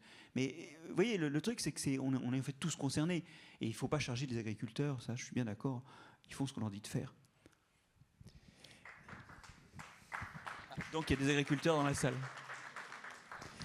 Marc-André Sellos, quand même, j'insiste sur l'histoire du sol. J'aimerais bien que vous nous disiez en quelques mots, parce qu'au début d'un de vos livres, vous dites que finalement la première chose à faire pour comprendre le sol, il faut prendre une poignée de terre, la mettre dans une assiette et puis regarder tout ça. Déjà, il faut la sentir. Il faut la sentir. Des fois, elle sentira le champignon, des fois, elle sentira la terre, et la terre, c'est l'odeur de bactéries. Elle trahit là le premier composant, qui est le composant vivant, qui n'est pas le plus abondant, mais il y a de la vie. Ensuite, il y a des composants minéraux. Et ces composants minéraux, c'est des produits de la roche qui est en dessous, ils sont en train de fondre. Alors normalement ils fondent très lentement, mais avec de la vie ils fondent plus vite. Et quand ils fondent, ça libère du fer, du phosphate, et les microbes d'ailleurs s'intéressent, déstabilisent ces minéraux parce que ces roches libèrent pour eux du phosphore, du potassium, du calcium, des choses comme ça. Ils l'exploitent comme ça. Puis comme ils travaillent salement, il y a des fuites et ça profite à d'autres. Donc il y a des composés minéraux qui sont en devenir sous l'effet du vivant. Il y a de la matière organique qui est arrivée au sol et qui est lentement en train aussi d'être mangé. Et quand ils mangent, les microbes, ils font comme nous, hein, ils font des déchets, ils font pipi. Voilà. Nous, quand on urine, on rejette l'azote et le phosphate en excès qui vient de molécules qu'on a respirées pour faire de l'énergie. Ils font pareil. Ça veut dire que quand les microbes traitent cette matière organique qui est dans le sol, ils font de la fertilité. Et puis il y a aussi des gaz qui rentrent dans le sol, de l'oxygène qui va permettre la respiration, de l'azote qui est dans l'air et que certains microbes transforment, alors je vous la fais très court, hein, mais en nitrate ou en ammoniac, c'est-à-dire en choses qui vont faire de la fertilité. En résumé, le sol, c'est cette couche qui est entre l'air et la roche, qui hérite des deux, des choses qui viennent de l'air, des choses qui viennent de la roche, et qui en plus hérite de la matière organique morte, surtout des végétaux, parce que c'est ça quantitativement qui compte. Et cette matière organique, cette matière minérale et ces gaz, ils sont en devenir, ils sont un processus, c'est un mécanisme, comme tu disais, qui produit de la fertilité. Donc c'est une gigantesque machine à faire disparaître de l'air, de la matière organique et des roches en fertilité. Merci. Il est intéressant. Vraiment, je vous recommande les différents livres de Marc-André Sellos, de l'origine du monde, en passant par Le goût et les couleurs du monde ou encore Jamais seul, des ouvrages qui éclaireront encore plus votre pensée et vos questionnements, qui répondront à certaines de vos questions qu'on n'abordera pas peut-être ici ce soir. Conrad. Oui. Et ensuite, je voudrais qu'on parle de la séquestration du carbone, voilà. Très vite. Je vais y arriver. Très bien, parfait. Donc, en fait, c'était l'occasion. La fertilité du sol, il faut comprendre qu'elle est sous la dépendance exclusive du végétal, qui capte le carbone dans l'air, qui le transforme en biomasse, et ensuite, il va être mangé. Cette biomasse, elle va tomber au sol et elle va être mangée. Et donc, dans un pouce, donc un dé à coudre de sol, vous avez 1 milliard de bactéries. Alors on parle de perte de biodiversité, je pense qu'on n'a pas regardé au bon endroit. Hein. Donc 1 milliard de bactéries, mais vous avez 1 million, enfin vous avez 5 km d'ifs mycéliens, les fameuses mycorhizes et tous les champignons qui vont avec 5 km dans un petit pouce que vous voyez là. Hein. Donc, et puis, on va trouver un colambole, un truc qu'on voit à la loupe binoculaire, un insecte, etc. Et donc, on voit qu'il y a énormément de choses dans ce pouce, dans ce volume-là. Et en fait, le sol, ça grouille littéralement de vie, qui transforme les déchets des plantes et des mangeurs de plantes en terre fertile, qui fait pousser les plantes, globalement. Et donc, tout est sous la dépendance du végétal qui gère la biosphère. Et donc, pour le carbone, c'est relativement simple. Pas de plantes, pas de climat. Parce que ça, c'est complètement oublié. J'ai le GIEC, j'ai tout le monde dit « Oh là là, c'est la catastrophe, c'est la fin du monde, il y a des gaz à effet de serre. » Mais je m'en tamponne complètement quand je suis paysan. Les gaz à effet de serre, c'est ma première ressource pour de la productivité autonome et auto-fertile. Donc, c'est justement, vive les gaz à effet de serre quand je suis paysan. Hein. Et on se rend compte que si le soleil tombe sur le sol nu, labouré, fatalement, passer au turbomixeur parce que c'était pas suffisant, eh ben, il va rayonner et donc toute la chaleur va retourner dans l'atmosphère et se faire piéger par les gaz à effet de serre. Mais si ce rayonnement solaire il tombe sur un végétal, ben, il est capté, puis je prends du carbone en plus, donc du CO2 dans l'atmosphère, paf, de la biomasse, de la biodiversité, et toute la biosphère séquestre du carbone, pas que le sol, les plantes vivantes, la biodiversité en plus. Parce qu'on l'a oublié, tout le monde a oublié que ce sont les plantes qui climatisent la Terre. Et comme des abrutis, on fout le feu partout, on coupe tout, on bousille tout. Enfin, on est tarés, littéralement, quand on regarde ça. C'est pas compris, l'essentiel, les trucs primordiaux, évidents, sont passés sous silence, y compris au GIEC. C'est juste criminel d'oublier le végétal comme outil de séquestration majeur du carbone. Et donc on avait un slogan très simple: cultiver les terres vivantes, couvrez les sols, chaque mètre carré doit générer des plantes, mais une forêt vierge de plantes. Pas un petit truc minable qui s'appelle un pied de blé, quoi. Non, une forêt vierge de plantes. Donc je vous garantis que l'agroécologie qui est en train de naître avec les agriculteurs, ça va envoyer. Ça, vous pouvez en être sûr. On est en train de dégager toute l'hydroponie des serres et on les met en lombricompost permanent. On va doubler le rendement des serres. Bon, il y aura trop de tomates, il y aura trop de concombres, il y aura trop de tout. Donc on va détruire la moitié puisque personne n'achète rien. Ben oui, il y en a trop. Donc on va réguler, on va faire de la bioénergie avec ça. On va chauffer les serres. Vous aurez des tomates H24 toute l'année. Rapport qualité-prix nickel, tout pousse, toutes les 350 variétés de tomates poussent. Bah, génial. Et moi, j'ai que à donner à manger à mes pauvres vers du lombricompost. Ben, j'effeuille les tomates, je leur donne à manger. Je mets une haie autour de ma serre, je la taille, je donne à manger. Je mets des potentilles au sol, moto-faucheuse, je donne à manger. Et ça pousse tout seul. Bah, vous voyez ça? C'est incroyable. Et donc, ça y est, l'ingénierie biologique, elle est en route. Et en fait, ce n'est pas de l'agriculture biologique telle qu'on l'a matraquée comme des malades partout. C'est du bio-logique. C'est la logique de fonctionnement du vivant qui doit revenir. Partout, partout, partout, partout. C'est une agriculture qui s'adresse à tout le monde, bio, pas bio, et tout le monde y va. Et donc, à son rythme, parce que ça ne s'improvise pas, il va falloir apprendre tout.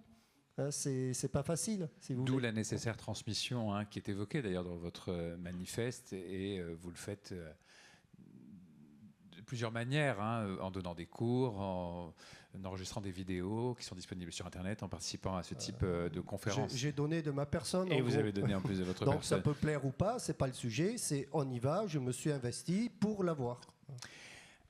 Le végétal, recourir au végétal. Je voudrais qu'on dise un mot des arbres et après on donnera quelques exemples aussi au château Cheval Blanc. Les arbres à Alain Canet, ce chef-d'œuvre de la nature, vous dites à propos de l'arbre, le chef d'orchestre du climat. Ben oui, on leur doit beaucoup. Si je cite Ernst Zürcher, il nous dit « Partout elle peut, la terre appelle un arbre ». Pour une fois que je cite Passelos, c'est pas mal. Et ça en dit long et ça doit nous inspirer. Ça rejoint un peu ce que dit Conrad. On passe notre temps à biner, à sarcler, à ratisser, à faucher, enfin je sais pas quoi. Et partout on exprime des plantes géantes avec rien pour le coup. Je cite aussi, et vous avez peut-être lu des livres d'un copain commun, n'est-ce pas? C'est quand même chez Francis Allais qu'on s'est rencontrés, en train de faire réchauffer un confit de canard avec des pommes de terre, n'est-ce pas? Dans la cuisine de Francis, c'était quand même un grand moment. Il m'a dit, il faut que tu rencontres ce type, et là aussi, on ne s'est plus quitté. Francis Allais dit, l'arbre, c'est le seul modèle de développement durable qu'on connaisse vraiment, parce qu'il produit de plus en plus. Il crée son sol, il crée sa biodiversité, il crée de l'eau nouvelle, il crée, je vais le dire, des champignons, des mycorhizes, des symbioses et des connexions. La vigne de demain sera mycorhizée ou pas. Si elle ne l'est pas, je pense que ça sera, somme toute, assez inquiétant et tu reviendras probablement. Donc, dans l'arbre, la vigne, l'agroforesterie en viticulture, on a profité aussi de cette session ce soir pour lancer demain à cheval blanc une nouvelle formation de formateurs, de conseillers techniques en agroforesterie, parce que ça se développe, parce qu'il faut étayer, structurer. Aussi une nouvelle formation, parce qu'on a toujours fait comme ça, on a toujours pris les bonnes idées des uns des autres et on les a propulsées. C'est la création de vers de terre production, c'est ça. C'est de dire, putain, il y a des trucs absolument intéressants partout. Donc, la vigne a coévolué avec les arbres, par exemple, puisque c'est un peu le sujet. Elle a coévolué, on va insister. Elle a coévolué avec, elle ne peut pas s'en passer, elle a besoin de cet environnement-là. Dans les mots MAUX de la viticulture, toute viticulture confondue, on va faire du négatif et du positif, mais ça aussi, c'est un travail qu'on a mené tous les deux au départ, parce qu'on est rentré dans la vigne par besoin, nécessité, passion, plaisir. On s'est dit, il faut qu'on aille faire... Conrad ne voulait pas rentrer dans la vigne. Il m'a dit... qui se démerde, enfin vous le connaissez maintenant, qui se démerde avec... Non, je dis non, tu viens avec nous, parce que justement, on est déjà assez nombreux, et tu vas nous amener quelques éléments, quelques ingrédients. Et oui, la vigne souffre de 28 mots MAUX, précisément, de premier ordre. Toutes les vignes, les vignes souffrent de 28 mots. On pourrait citer, je ne sais pas, moi, l'ESCA, si tant est qu'on sache ce que c'est. On pourrait citer le dépérissement, on pourrait citer la compaction, on pourrait citer l'excès de passage, on pourrait citer la mortalité, on pourrait citer beaucoup de choses, le nombre de traitements, etc. etc. Simplement, la plupart des parcelles de vignes en ont 17 de ces mots aujourd'hui. Et c'est là que l'arbre intervient. Et c'est là que l'agroécologie, alors tu l'as dit, on parle d'agroécologie, d'agriculture régénérative, de permaculture, enfin peu importe. L'idée, c'est de se mettre d'accord sur un objet. On a parlé d'agriculture. On est dans une PAC, pour certains d'entre nous. Ce qu'il nous faut, c'est une politique agricole du carbone, une vraie PAC. Une PAC qui arrête d'opposer et de sanctionner, et une PAC qui propose cette agriculture dans une démarche de progrès. Et l'arbre est un peu le liant. La vigne est née dans la ripisylve, n'est-ce pas? Et donc, le problème est dans la parcelle et la solution est dans la ripisylve. Ah oui, pardon, la ripisylve, je crois, si je me souviens de mes bases latines, la forêt riveraine. Ripa, la berge, sylve, la forêt. Donc, comme le houblon d'ailleurs, deux plantes géniales qui sont nées au même endroit. Et donc, on reconnecte, on parle de corridor, on parle de trame verte, on parle de trame bleue. L'agroforesterie, c'est tout ça. C'est tout un environnement de plantes, souvent des arbres, des arbustes, des arbrisseaux, d'autres lianes, qui vont participer à reconnecter, à ramener la vie, à l'entretenir toute l'année, fondamentalement. Donc, on le voit ici, un arbre taillé, un arbre régulé, puisqu'on a appris aussi dans nos grandes études qu'on a surtout fait dans les champs que c'était bien la quantité de lumière qui tombait sur le bourgeon l'année précédente qui faisait fructifier la vigne. Donc, dans ces principes agroforestiers, y compris ici, sur le rang, un intraparcellaire, et Pierre-Olivier y reviendra, on va gérer finement la lumière. On va gérer finement les symbioses, les connexions, les complémentarités entre les plantes. Pourquoi parfois la vigne s'échappe et monte à 20 mètres dans l'arbre? Parce que c'est nature déjà. Et puis pourquoi, des fois, elle est concurrencée par l'arbre? Et ça se joue beaucoup dans la boîte sol. Donc voilà, l'arbre va être... C'est pour ça qu'on ne le met pas comme une solution. L'agroforesterie en vigne, ça ne fait pas tout. On le met comme une pièce. Un des outils, comme vous l'avez dit. Un des outils, comme une dans pièce la trousse à outils, c'est importante. un outil. Aujourd'hui, il y a du gel. Je n'ai pas cité dans les mots. Il y a beaucoup de gel, il y a beaucoup de chaud, il y a beaucoup d'insolation, il y a beaucoup de problèmes qui arrivent. Est-ce qu'on va brûler? Est-ce qu'on va griller? Est-ce qu'on va pouvoir récolter du raisin convenable? Compte tenu, puisque tu citais le GIEC, il y a au moins une chose qui a été dite par le GIEC, et d'autres, mais c'est la violence des chocs climatiques. Ça veut dire que dans toute filière confondue, on le voit bien, on peut tout perdre en 2 heures aujourd'hui. Et ça s'accélère encore. On peut peut-être donner des exemples, parce qu'effectivement, l'arbre ou la vigne historique, alors elle a été depuis sélectionnée pour vivre dans des conditions un peu différentes, mais la vigne historique, effectivement, était appuyée sur des arbres. On peut citer quelques autres de ces interactions qui permettent d'aider la vigne. Bon, depuis tout à l'heure, on voit ces couverts-là, donc c'est des couverts qui vont occuper le sol à la saison où la vigne n'est pas très active. Il va y avoir des crucifères qui vont retenir beaucoup l'azote et le phosphate pour éviter qu'il ne soit lessivé comme il le serait sur un sol nu. Donc ça garde la fertilité. En plus, ces couverts, quand on va les abattre, ce sera un apport de matière organique. On peut quand même amener jusqu'à 0,4 tonnes de carbone par hectare quand on a cultivé quelque chose en intersaison sur l'hiver, qui est quand même pas une période où ça pousse bien, mais surtout, on va pouvoir travailler plein de choses. Là, on va mettre par exemple des légumineuses. On voyait à un moment les trèfles incarnats là, qui sont rouges dans les vignes. Ça fixe de l'azote, ça va augmenter le pool d'azote du sol. En plus, ces légumineuses, on le découvre maintenant, notamment le trèfle incarnat, sont des répulsifs pour les xiphinémas. Alors vous allez me dire, ça me fait une belle jambe. Le xiphinéma, c'est un nématode qui attaque les racines de la vigne et qui, c'est pas très dangereux pour la vigne ça, mais qui transmet le virus du cournouet. Et donc donc si on plante un répulsif pendant l'hiver... Dites-nous ce que c'est. Le cournouet de la vigne, c'est une maladie qui est bien ennuyeuse dans le vignoble, qui, comme le nom l'indique, réduit la taille des entrenœuds, modifie la forme des feuilles et surtout réduit la productivité et la qualité. Donc, oui, c'est vrai, je dis toujours qu'il faut expliquer, mais... Donc, voilà, vous avez, en gérant les couverts, vous réduisez le risque d'infection par une maladie contre laquelle vous voulez lutter. Dernière chose, et qui va montrer la complémentarité avec l'arbre. La vigne, comme les arbres, parce qu'elle vivait au même endroit, elle a la caractéristique, vous regarderez sous la feuille, il y a à la divergence des nervures, il y a des touffes de poils. Ces touffes de poils, c'est des refuges à acariens. Alors, normalement, parce que quand on met du sulfate de cuivre sur la vigne, la bouillie dite bordelaise, ça détruit tout, y compris ses acariens. Mais, dans son histoire, elle abrite des acariens qui se réfugient dans ces touffes de poils pour dormir, muer, s'accoupler, pondre. Et quand ils sortent manger, ils mangent toutes les germinations de champignons pathogènes qui commencent à germer sur la feuille, ou ils mangent d'autres acariens phytophages. Donc en fait, c'est des brosses à feuilles, mais c'est pas des micro-robots que vous payez, parce qu'on a pensé à faire ça à un moment. Pour nettoyer les feuilles, c'est des trucs, c'est ce que tu dis, ça fonctionne tout seul. Et il y a les mêmes sur les arbres. Donc en fait, avec les arbres, vous augmentez le temps d'hébergement dans l'année de ces acariens. Et si les feuilles de vos arbres sortent en pommier, vous allez précultiver des acariens pour votre vigne. Ça s'appelle des typhlodromes en particulier. Voilà quelques exemples des auxiliaires biologiques qu'on a et qui ne sont pas des auxiliaires biologiques qu'on va aller acheter et ajouter, mais qu'on peut avoir en permanence si on a les gestes qui leur permettent d'être là. Par exemple, des arbres pour les acariens. On dit aussi d'une vigne quand des maisons et de la nourriture, tout simplement. Voilà. On dit d'une vigne qui chante l'oiseau, une vigne qui se porte bien, puisqu'au départ, elle fructifie pour les oiseaux. Et ça veut dire que si ça chante vraiment l'oiseau, il y a un travail important qui a été fait. Ou la chauve-souris qui chante différemment. Alors hélas, on ne pourra pas être exhaustif et je voudrais qu'il y ait un temps d'échange aussi à la fin de ce rendez-vous. Peut-être en quelques mots, Pierre-Olivier, on a vu défiler un certain nombre d'images. Il y a ce dont nous n'avons pas encore parlé, c'est-à-dire la polyculture, ça a été évoqué bien évidemment. Il y a aussi l'élevage, les couverts végétaux. Tout ce que vous expérimentez, si je peux utiliser ce terme, tout ce que vous expérimentez à Cheval Blanc et qui a donné lieu à ce manifeste. Oui, tout à fait. En gros, nous, on a choisi 3 grands axes. On a choisi le premier, qui est l'axe des couverts végétaux et de l'arrêt du labour, comme l'a expliqué Conrad, parce que l'idée, c'est d'avoir, pendant l'hiver, une plante qui se développe sur le sol, qui va nous permettre de générer un apport au sol quand on l'aura couché, roulé.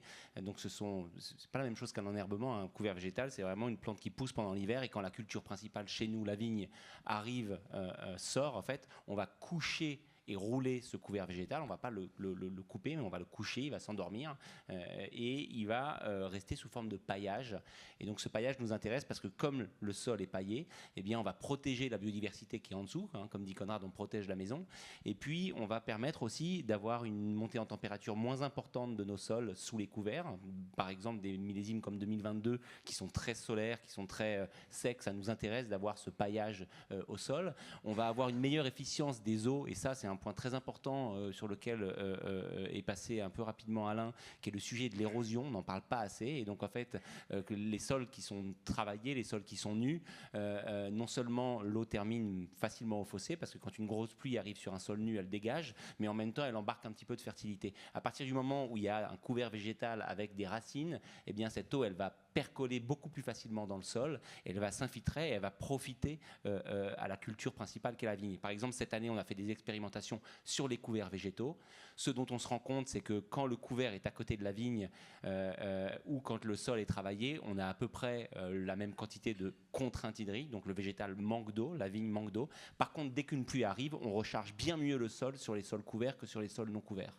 Donc il y a une forme de capacité à recevoir l'humidité et les pluies qui est beaucoup plus importante avec les couverts végétaux. Donc ça, c'est le premier gros paquet sur lequel on a travaillé, les couverts végétaux et l'arrêt du labour.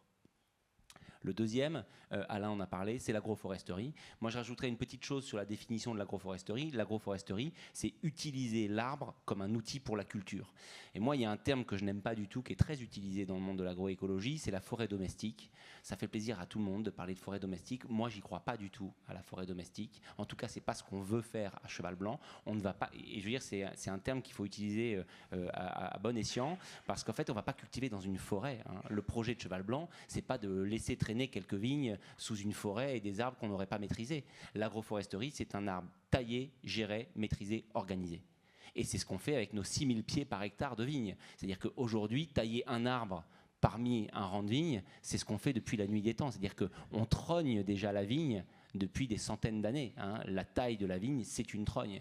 Donc en fait, on va juste faire avec un arbre ce qu'on fait avec la vigne. Nous, on a décidé de planter des arbres. Alors tout le monde a parlé de la jouale parce que c'était le plus fun de dire oh, regardez, Cheval Blanc a planté des arbres dans les vignes. Oui, on a planté des arbres dans les vignes, 80 arbres par hectare, mais on a fait aussi des haies, des bosquets, des alignements. On a ramené du végétal autrement que juste dans la vigne. Et moi, je comprends bien qu'aujourd'hui, un vigneron qui a moins de moyens que nous et qui n'a pas forcément envie de mettre directement des arbres partout, bah, qui commence par des haies, c'est cool, des haies, des bosquets, c'est bien des bosquets. Des alignements, c'est parfait. Donc voilà, il n'y a pas qu'une recette. L'agroforesterie, c'est utiliser l'arbre comme un outil. Et comment nous, on va utiliser cet outil? On va lui demander plusieurs boulots en même temps. On va lui demander un boulot aérien et un boulot souterrain. Hein. Le boulot aérien, ça va être quoi? Ça va être de créer un peu d'ombrage. Alors c'est pareil, hein, ça fait des années qu'on a dégagé tous les arbres pour avoir le plus d'ensoleillement possible sur nos vignes. Moi, j'aurais adoré en 2020 avoir un peu d'ombrage au mois d'août sur mes vignes. Moi, j'aurais adoré en 2022 avoir un peu d'ombrage sur mes vignes. Donc je pense qu'aujourd'hui, une ombre clairsemée, bien positionnée, ça nous intéresse, c'est une certitude. On va héberger de la biodiversité aérienne, des oiseaux, des mésanges, des chauves-souris, qui sont, ça tombe bien, les plus gros mangeurs de vers de grappe. Nous, les vers de grappe, ils nous posent des problèmes parce qu'ils pondent sur nos raisins, ils font des perforations et ça amène de la maladie, de la pourriture. Alors, soit on peut mettre des insecticides, soit on peut parier sur le fait que petit à petit, on va ramener des oiseaux dans le champ. Alors forcément, c'est pas un coup de baguette magique, hein. C'est pas en mettant quelques arbres que tout de suite on n'a plus du tout de problème avec les maladies, c'est pas ce que je suis en train de vous dire. Hein. Mais en tout cas, on pense qu'il y aura moins d'emmerdes à partir du moment où on aura une biodiversité aérienne. On va miser aussi sur le BRF, le bois raméal fragmenté, c'est-à-dire que ces arbres, quand on va les tailler, quand on va mettre le branchage au sol et qu'on va le broyer, eh bien, ça va être la nourriture des champignons mycorhiziens de Marc-André. Et donc, ça va nous intéresser que ce carbone retourne au sol pour donner à bouffer aux champignons. Et puis, on lui demande un service souterrain. Et le service souterrain, il est multiple. On a encore besoin de les mesurer. Encore une fois, c'est pas une baguette magique, mais on va parier sur l'idée que la mycorhize va profiter à la vigne. La mycorhize qui est amenée par les plantes du couvert, qui est amenée par les arbres. Ben voilà, tout ça, ça va être un espèce de mélange. Hein, et donc, on va mesurer ça avec Marc-André dans les années à venir. Mais globalement, on parie sur en effet le lien qu'il y a entre les plantes et la vigne, les arbres et la vigne. On va parier sur le fait que peut-être aussi certaines espèces vont nous permettre d'avoir un petit peu plus d'humidité autour de l'arbre. Et puis peut-être les premières années, ça va être l'inverse. Ça va être l'arbre qui va pomper un petit peu plus. Donc tout ça, c'est des choses qu'on va devoir observer, mais il y a un enjeu souterrain qui nous intéresse beaucoup avec l'arbre. Et les animaux? Et donc le troisième pilier sur lequel on s'est appuyé, c'est la polyculture élevage. Alors ça paraît toujours bizarre de dire qu'on fait de la polyculture élevage à Cheval Blanc, mais on nourrit déjà pas mal de personnes sur le domaine, des gens qui travaillent sur le domaine. Moi, quand je suis arrivé à Cheval Blanc, j'ai regardé le plan du 18e. Il y avait 17 potagers à Cheval Blanc au 18e. Donc, c'était des endroits, toutes les fermes étaient des fermes nourricières. Et donc, on nourrissait les gens de la propriété qui travaillaient. Hein, alors, c'est aujourd'hui toute la lame de fond qui arrive avec les micro-fermes. Bon, bah, quelque part, pourquoi on n'aurait pas, nous, une micro-ferme à Cheval Blanc pour nourrir nos salariés, nos vendangeurs, c'est penser le domaine, finalement, comme une ferme. Voilà, aujourd'hui, on a 60 brebis qui pâturent en hiver. l'hiver et qui produisent des agneaux une fois qu'elles sortent des pâturages tournants en hiver. On produit 250 poulardes, on fait grossir 6 ou 7 cochons par an. Donc en fait, on a une vingtaine de ruches, on a un immense potager en sol vivant où on sort des légumes pour pratiquement 3000 couverts par an. Donc l'idée, c'est une économie circulaire. Alors tout ça est au service de plusieurs choses, hein. Des gens qui vivent sur le domaine ou qu'on accueille sur le domaine, au service de la fertilité de nos sols. Donc on ne demande pas juste aux brebis d'être là pour les photos et d'être fun, hein. C'est qu'elles vont permettre de ne pas sortir le tracteur pour entretenir les sols en hiver. Elles vont nous laisser un peu d'amendement au passage sur la parcelle et on ne crache pas dessus. Et puis il y a un truc qui est important dont aujourd'hui le monde viticole n'est pas encore prêt à parler, mais qui moi me parle beaucoup, c'est on passe notre vie à dire que le désastre de l'agriculture du XXe siècle, c'est les pesticides et les engrais minéraux. Oui, très bien, parlons-en. Il faut absolument baisser drastiquement le recours aux pesticides. Tous les pesticides, hein, naturels ou pas naturels, c'est absolument dans le même sac, hein. Donc l'agriculture biologique a aussi des questions à se poser sur les traitements. Mais le problème majeur de l'agriculture du XXe siècle, c'est la monoculture. C'est que partout, les fermes se sont organisées en monoculture. Alors bien sûr, dès qu'on parle des céréales dans la Beauce, tout le monde dit « Ouh là là, qu'est-ce que c'est horrible cette monoculture !» Puis dès qu'on arrive dans un paysage viticole, ah bah là, dis-donc, on n'a plus du tout de problème avec la monoculture viticole parce que c'est merveilleux, c'est culturel, ça fait partie de notre histoire, etc. Mais quand on est devant un magnifique petit village avec 5000 hectares de vignes aux alentours, bah, on cherche un peu les arbres, on cherche un peu les bosquets, on cherche un peu les plantes potagères, on cherche un peu la diversité de culture. Donc nous, on a parié, pas pour faire des ronds, hein. On ne va pas demain avoir une économie à cheval blanc avec des légumes, avec des animaux, avec une... Mais par contre, on parie sur l'idée que dès qu'on met des animaux entre eux, ils sont moins malades. Dès qu'on met des plantes entre elles, elles sont moins malades. Dès qu'on met des plantes et des animaux entre eux, ils sont moins malades. Parce que quand vous avez 300 000 pieds de vigne sur un sol nu avec pas un arbre, globalement, quand le sport de Midjou il arrive, bah, il fait un strike parce que voilà, je veux dire, c'est facile pour lui, la place est libre. À partir du moment où on va mettre beaucoup de diversité, qu'elle soit en effet, parce que je veux dire, c'est pas les 3 poules et les 5 moutons qui font la biodiversité, c'est tous les animaux dont ces messieurs ont parlé qui sont en dessous et qui font réellement la diversité de la biodiversité. Et bien en fait, à partir du moment où on va recréer des équilibres, on parie sur le fait d'avoir un peu moins de pression. Encore une fois, hein, pas de baguette magique, hein, on n'est pas en train de dire on a planté des arbres à découvert, tout va bien, il n'y a plus de maladie. Mais on pense que c'est la direction qui est bonne. Et le dernier truc que je voudrais dire, qui me paraît fondamental, c'est qu'il faut absolument, dans cette mécanique-là, accepter un truc que notre société a beaucoup de mal à accepter aujourd'hui, mais qu'il va falloir redealer avec ça, c'est le temps long. Et on ne peut pas demander aujourd'hui au monde agricole d'avoir un résultat demain. Or, collectivement, nos entreprises sont structurées pour le temps court. Donc il y a un vrai... C'est pour ça que moi je trouve qu'il y a une bascule aujourd'hui à avoir. Et là, encore une fois, il faut être très rassuré, même si on est dans un monde qui va pas très très bien. Il faut être rassuré parce que la jeune génération derrière elle pousse. Je veux dire, c'est pas nous qui allons sauver la planète, hein. Nous, ça y est, c'est fini, on a mis des choses en route. On essaye de faire de la place pour que la génération qui arrive derrière, et nous on la voit, hein, la jeune génération, tous les stagiaires qui arrivent aujourd'hui à cheval blanc, ils ne parlent que de couverts végétaux, de polyculture, ils ne parlent que d'un modèle agricole sur sol vivant. Et eux, ils vont faire des miracles en fait. Voilà, intarissable, hein, engagement et savoir. Merci beaucoup pour... Merci beaucoup. Alors, on se réserve un petit temps d'échange avec vous. Donc, il y a un micro qui va circuler. Si vous avez des questions, vous levez la main. Et on va... Alors, on a une question. Alors, c'est rigolo parce que vous allez voir, vous pouvez le jeter, le micro. On a une main qui s'est levée. Voilà, de l'autre côté. Et j'en profite aussi pour vous dire que les questions sur Zoom, quelques-unes des questions sur Zoom, nous allons les soumettre aussi à nos invités pendant les minutes qui nous restent de conférence. Par rapport au micro, parlez bien proche pour que ça fonctionne et qu'on vous entende. Bien, bonsoir, merci Bonsoir. beaucoup, c'est passionnant. J'ai 2 questions. La première, c'est la question de la main-d'œuvre, c'est-à-dire qu'à Cheval Blanc, j'imagine que vous avez quand même peut-être les moyens d'avoir pas mal de monde pour observer, être aux petits soins, accompagner. Je me demandais comment est-ce que ça peut être étendu à d'autres façons de produire, en tout cas, ou d'autres cultures. Et ma deuxième question, c'est sur ces questions vous avez parlé aussi de potager sur sol vivant, donc je voulais que vous précisiez ce que ça veut dire. Et enfin, on parle beaucoup de modèles d'agriculture et je me demandais si aujourd'hui, il y a des outils, à l'instar de ce qui a été développé par Vers de Terre Production, il me semble, il y a quelques années, sur la valeur nutritive des carottes cultivées sur sol vivant ou des choses comme ça. Est-ce qu'il y a des outils qui permettent de mesurer la fertilité des sols pour que ça devienne un outil qui permette de faire une différenciation pour donner justement des repères aux consommateurs et aussi aux producteurs? Voilà. Merci. Alors, je vais vous demander de répondre le plus rapidement possible, même si, effectivement, ça demande peut-être un échange plus long par ailleurs. Alors, moi, je ne vais pas répondre sur les carottes. Je vais répondre, par contre, sur ce que j'appelle un potager en sol vivant. C'est tout simplement les mêmes principes, pas de labour, de l'apport de BRF, laisser la matière in situ, faire des rotations de culture. Voilà. Donc, c'est le même principe, les engrais verts. Voilà. Et pour répondre sur la main-d'œuvre, c'est une excellente question. Oui, ça nécessite de la main-d'œuvre, de s'occuper des arbres et des couverts. Moi, deux choses sur ce point-là. Je pense que d'abord, en effet, c'est plus facile pour cheval blanc, mais en fait, tout est plus facile pour cheval blanc de façon générale. Donc, nous, on est tout à fait conscients de cet enjeu-là. On fait une viticulture, une agriculture riche. Voilà. Et donc, ça nous donne des responsabilités. Donc, la première chose, c'est que oui, on peut, donc on doit. Ça, c'est la première chose qui est fondamentale. Parce qu'on peut, on doit.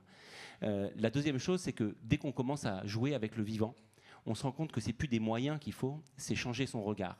Et en fait, globalement, nous, ça nous coûte des tonnes de travailler les sols, parce qu'il faut mettre des gros engins.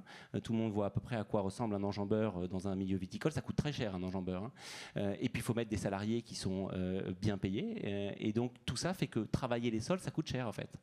Donc, à partir du moment où on décide de mettre la même énergie, le même main-d'œuvre, éventuellement un peu moins de matériel, pour semer et s'occuper du végétal, c'est pas de la main-d'œuvre ou du coût en plus qu'il vous faut, c'est simplement accepter de basculer son modèle, de changer son regard et surtout de ne pas oublier de mettre tout le monde dans la barque. Parce que s'il y a 2 mecs tout en haut de l'organigramme qui trouvent que c'est cool et que les 50 autres salariés ne comprennent pas pourquoi on est en train de replanter des arbres alors que leurs parents les ont arrachés et qu'on est en train de mettre des couverts végétaux, que c'est quand même une galère, que quand on travaille en mars et en avril dans les vignes, on est trempé jusqu'aux cuisses.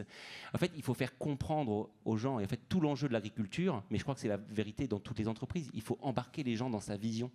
Il faut que chaque personne dans l'entreprise devienne un porteur du projet.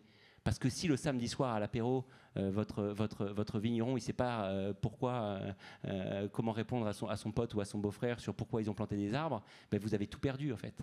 Donc tout l'enjeu, c'est d'acculturer suffisamment et de donner de la vision à tout le monde pour être capable de basculer intégralement. Parce que, et c'est le dernier truc que je voudrais dire, moi je ne fais pas du vin à cheval blanc en fait. Je veux dire, c'est pas moi qui fais les vins.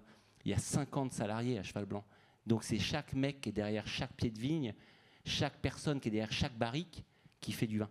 Et donc nous, on est plus là pour donner l'impulsion, la vision, la direction générale, l'orientation, acculturer tout le monde, vérifier que tout le monde a compris, que les messages passent, que la formation est OK. Et dans ce cas-là, le modèle, il peut basculer parce que tout le monde partage cette vision-là. Merci beaucoup, Pierre-Olivier. Oui, Marc-André, très brièvement. Oui, alors il y a quand même des exploitations agricoles un peu partout dans d'autres modèles que le modèle viticole où on voit des gens qui, sans surcroît de salariés, sont capables de se mettre à une agriculture de conservation ou des choses comme ça. Donc c'est faisable. Et en plus, il y a aussi l'intérêt financier de la réduction des intrants qui est pas négligeable. Alors après, pour savoir si quelque chose qui est produit sur un sol plus vivant et plus nourrissant, là j'ai une mauvaise nouvelle. Alors la première chose, c'est que si effectivement votre sol, vous n'avez pas de pesticides dedans, vous ne mettez pas d'engrais minéraux, je rappelle que les engrais minéraux, le phosphate amène du cadmium et que les Français mangent 138% de la ration de cadmium recommandée par l'OMS chaque jour. Okay, donc on est en surconsommation de cadmium, c'est très toxique ça. Donc déjà, si vous avez un produit qui est produit sans engrais minéraux et sans pesticides, il est bon pour votre santé. Il y a déjà ça que l'on peut gagner. Après, est-ce qu'il est meilleur pour la santé? Bon, il y a quelques publications qui le prétendent. Il y a même un livre de Montgomery que je n'ai pas encore lu qui est basé complètement là-dessus.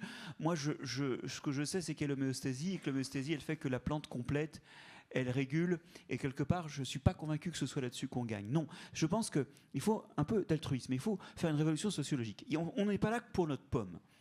On a des enfants, Et quelque part, leur léguer un sol qui fonctionne, même si c'est pas bon pour notre santé, eux, ils en auront besoin, parce que s'il n'y a plus de sol, ils n'auront plus rien à manger.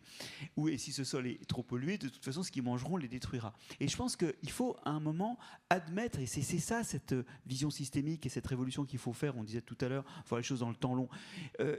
En quelque part, c'est bon pour la santé des générations suivantes, au moins quantitativement. Voilà. Merci beaucoup Marc-André. On a 2 questions sur Zoom. Je ne sais pas si vous pouvez y répondre rapidement. Répondre oui, Conrad, mais très vite parce qu'il nous reste une dizaine de minutes maxi. Pour l'outil de mesure, pour faire simple, le seul moyen de savoir si tu es sur la bonne voie, c'est de faire un bilan humique. Et un bilan humique qui se met positif, ça veut dire que tu as commencé à bien travailler. Et s'il est négatif, ça veut dire qu'il va falloir corriger un peu, remettre du végétal, recouvrir les sols, renourrir les sols, etc. C'est comme ça qu'on s'y prend, c'est ce qui marche le mieux. Mais juste, on travaille là-dessus, puisqu'on est associé au titre du Centre national d'agroécologie. Suivez notre actualité. Le 10 février, on va faire des annonces. Un certain nombre d'annonces sur la densité nutritionnelle. On travaille aussi avec pas mal de monde, dont Bleu Blanc-Cœur, pour les citer. On va faire des annonces importantes et on va mettre en place un indicateur unique, qui est celui du stockage de carbone dans les sols, et qui est vraiment l'indicateur qui va changer l'agriculture. Si on suit derrière, si vous suivez, si vous êtes avec nous et si vous voulez sortir du cahier des charges pour être dans le cahier des propositions. Clairement, c'est celui-là qui détermine absolument toute la vie sur Terre, toutes les formes d'agriculture et qui permet d'accéder à cette démarche. Donc on va le faire, on va le travailler. Je vais faire court. Pierre-Olivier l'a dit, d'ailleurs on va le garder pour nos prochaines interventions. C'est bien cette ligne-là, cette ligne éditoriale. Je rappelle que la moyenne nationale, c'est 72 interventions dans la vigne. On passe 72 fois. Tout ça, voilà, tout ça vise à mettre une plante en bon état dans un sol vivant. Et comme dit Hervé Covès, une vigne dans son milieu, elle est rarement malade. Voilà. Ce qu'on cherche à faire, et il y a d'autres vignerons, viticulteurs dans la salle, et qui chacun renseigne, donne, et on voit bien la ligne éditoriale, c'est d'intervenir moins. Et là, je peux vous dire qu'on a le temps, puisque vous savez tous ce que c'est, on a le temps de tailler les trognes quand on intervient moins souvent. C'est ça le fil conducteur, c'est d'intervenir moins, de remettre la plante dans son milieu, dans son état. Alors, quelques questions de nos spectateurs sur Zoom que nous remercions. On ne pourrait peut-être pas répondre à chacune. Comment l'agroécologie est actuellement soutenue et perçue par les pouvoirs publics ? 0.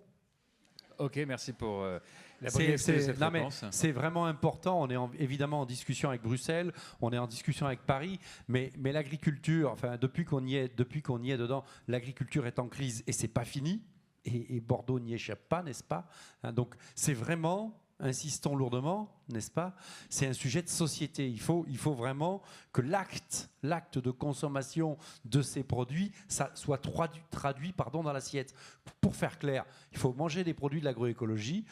Ils sont bio ou ils sont conventionnels, mais au moins ils sont de l'agroécologie. Toutes les agricultures ont besoin de cette dynamique du sol. Et si on les consomme, le monde agricole va continuer à les produire, les reproduire et les amplifier. C'est un acte éminemment politique. L'acte, on le dira jamais assez, de manger ces produits-là. Et il commence à exister, à se montrer. Alain Canet et Pierre-Olivier, quels sont les arbres que vous avez plantés en particulier ? Quelques arbres. Pas mal. Nous, on a fait 50% de fruitiers, 50% de forestiers. Parmi les forestiers, on a mis du charme, de l'érable champêtre, par exemple, du tilleul. Parmi les fruitiers, on a mis des pommiers, des poiriers, des pêchers, des pruniers. Voilà, on a joué la diversité. Et ce qui est intéressant, c'est que parmi ces arbres, il y en a qui ont les mêmes types de champignons associés aux racines, les champignons qui font des mycorhizes, donc, que la vigne, et d'autres qui ont, au contraire, les champignons propres aux arbres forestiers, je pense au charme par exemple, et donc ça donne un truc super excitant d'un point de vue microbiologique, qui est de voir si les effets qu'on observera sont observables aussi quand il n'y a pas de partage de champignons, ou s'ils sont réduits au cas où il y a un partage de champignons, qui serait donc un vecteur potentiel des effets observés sur la vigne. Marc-André Sellos est fan des champignons depuis qu'il a 12 ans, depuis l'âge de 12 ans. Même un peu avant. Même un peu avant, même un petit peu avant. La qualité des raisins, on nous pose cette question, la qualité de vos raisins depuis la mise en place de ces différentes pratiques ? Alors moi je veux être très clair sur ce sujet, on ne le fait pas pour ça, absolument pas. Est-ce que le goût de cheval blanc va changer avec l'agroécologie? Moi j'y crois pas, de la même manière je trouve ça assez irritant quand les gens changent de mode de culture et vous disent que depuis qu'ils utilisent tel ou tel produit, ils font des vins verticaux ou des vins horizontaux ou des vins pleins d'énergie. J'ai jamais trop compris le sujet. Ils font pas des éco-vins, parce qu'il y a l'éco-pâturage, Donc nous c'est pas notre sujet. Ce que je pense c'est que si on change rien, le goût de cheval blanc va changer. Parce que ça, c'est sûr qu'à horizon 30 ans, avec plus 2 ou plus 3 degrés, on ne fera pas un vin frais, équilibré, avec une belle acidité. Et c'est ça que nous, on veut continuer à faire. Donc aujourd'hui, on change tout pour que rien ne change. On met des couverts pour protéger nos sols de la température, pour mieux capter l'eau. On veut avoir des sols fertiles. On veut arrêter de bouger avec des tracteurs, du carbone, des camions pour amener de la fertilité ou des pesticides. Donc on veut faire notre fertilité in situ. Et c'est pour ça qu'en fait, on change tout pour préserver Cheval Blanc.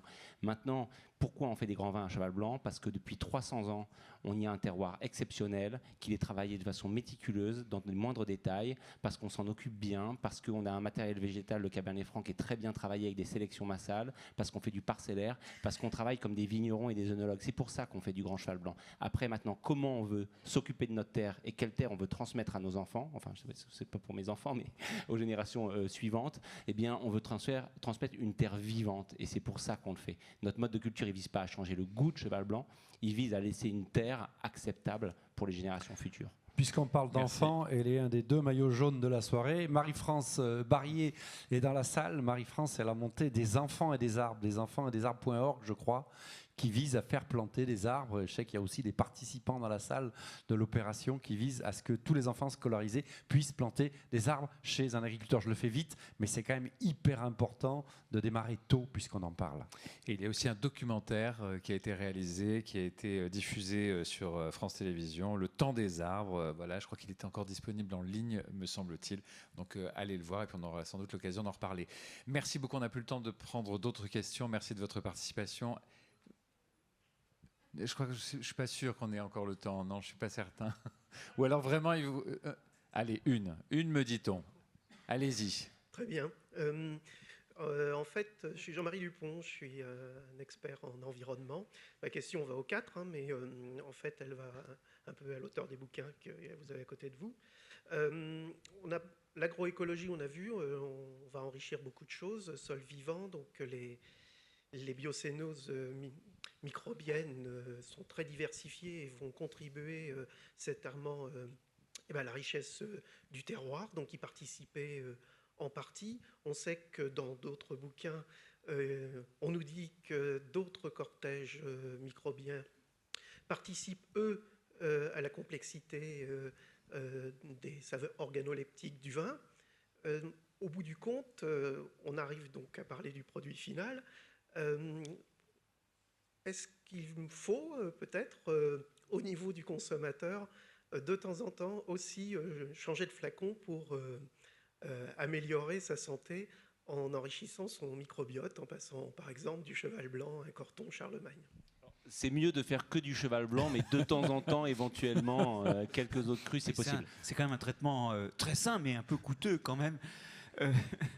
Non, mais de toute façon, ça c'est clair, il va falloir qu'on apprenne à manger varié, parce qu'on sait très bien qu'aujourd'hui, manger varié, c'est entretenir tout son microbiote de façon équilibrée. Je ne dis pas qu'il faille faire varier les provenances de vin, mais en fait, il y a un truc quand même vraiment intéressant qu'on n'a pas le temps de parler, donc on ne va pas en parler, c'est qu'en fait, s'occuper de son microbiote, ou s'occuper du microbiote du sol, figurez-vous que c'est un peu les mêmes réflexes. Et quelque part, aujourd'hui, on a des maladies, des problèmes de santé qui naissent du fait qu'on n'a plus un microbiote équilibré. Et en fait, moi, je suis persuadé qu'on pourrait apprendre aux plus jeunes, à la fois à deviner quel type d'agriculture sont vertueux et quelle façon de s'alimenter sont vertueuses, parce qu'en fait, derrière, il y a les mêmes réflexes. Ceux de manger ce que les anciens ont mangé, d'avoir découvert ou un couvert des choses dans son assiette variée. Il y a en fait des mécanismes qui sont semblables dans une agriculture vertueuse et dans un entretien vertueux de son microbiote. C'est les mêmes réflexes. Merci beaucoup Marc-André Sellos, Konrad Schreiber, Alain Canet, Pierre-Olivier Clouet. Le manifeste du Château Cheval Blanc. Alors il existe dans 2 versions, voilà. Une version augmentée. Et puis, il y a les livres de Marc-André Sellos. Alors, Il y a une petite séance de signature si vous le souhaitez, si vous souhaitez aussi donc, vous offrir ces livres et poursuivre cette conversation. Merci d'avoir mis votre savoir et vos convictions à notre portée. Merci pour cette invitation de la Cité du Vin. Merci à vous tous qui avez participé ici et avec nous sur Zoom. Et cette conférence est bien sûr disponible en ligne. Bonne soirée.